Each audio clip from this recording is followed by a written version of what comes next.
గౌరవనీయులు కొనిదెల పవన్ కళ్యాణ్ గారు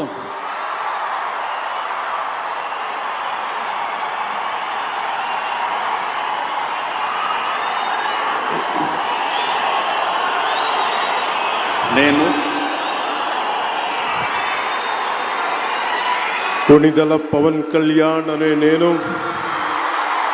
శాసనం ద్వారా నిర్మితమైన భారత రాజ్యాంగం పట్ల నిజమైన విశ్వాసం విధేయత చూపుతానని, భారతదేశ సార్వభౌమాధికారాన్ని సమగ్రతని కాపాడుతానని, ఆంధ్రప్రదేశ్ రాష్ట్ర మంత్రిగా నా కర్తవ్యాలను శ్రద్ధతో అంతఃకరణ శుద్ధితో నిర్వహిస్తానని